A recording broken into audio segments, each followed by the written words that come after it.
జగన్ గారు 5 సంవత్సరాల పాటు ముఖ్యమంత్రిగా పనిచేశారు. ఒక బాధ్యతాయుతంలో పదవిలో ఉన్న వ్యక్తి ఆ రకంగా వ్యాఖ్యానాలు చేయడం సరికాదు. సభ్య సమాజం అటువంటి వ్యాఖ్యల్ని హర్షించదు.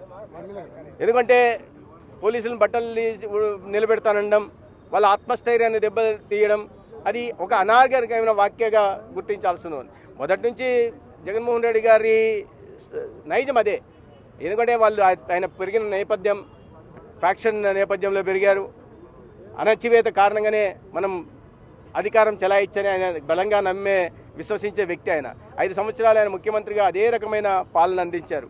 అణచివేత కారణంగా లేదా అదే పోలీస్ వ్యవస్థను అడ్డంగా పెట్టుకొని అదే పోలీస్ వ్యవస్థను సైన్యంగా మార్చుకొని ఆయన పాలన సాగించారు. అవన్నీ చూసే ప్రజలు ఆయన తిరస్కరించారు. ఆయన అర్థం చేసుకోకుండా ఇప్పటికి కూడా అదే దూరంలో వెళ్తూ ఏనాడైతే ఇంకా ముఖ్యమంత్రిగా తను భావిస్తూ తన రక్షణ కల్పించట్లేదు. దాదాపు 1000 మంది పోలీసులను పెట్టి రక్షణ కల్పిస్తే కావాలని కార్యకర్తలందరూ పిలిపించారు. నేను అదే రోజు నేను ధర్మవరం అనంతపురం జిల్లాలో ఉన్నా.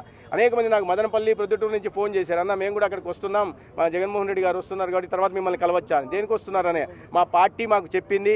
ప్రతి నియోజకవర్గం నుంచి కనీసం 1000 మంది అనంతపూర్కి రావాలి, రాప్తాడు నియోజకవర్గానికి రావాలి అని ముందే వాళ్ళు చేసిన కుట్రలో భాగంగానే అంతమందిని అక్కడ చేర్చారు. మీరు పరామర్శకు పోతున్నప్పుడు ఒక్కొక్క నియోజకవర్గం నుంచి 1000 మంది కనీసం రావాలని మీ నాయకులని ఆదేశించడం ఎందుకు? రెంట్కి పెట్టి బాడెక్కి బస్సులను జీపులను పెట్టి చేర్చడం ఎందుకు? పరామర్శకు పోతున్నప్పుడు ఎవరన్నా 10 మందితో పోతారు, 5 మందితో పోతారు, 100 మందితో పోతారు మహా అని.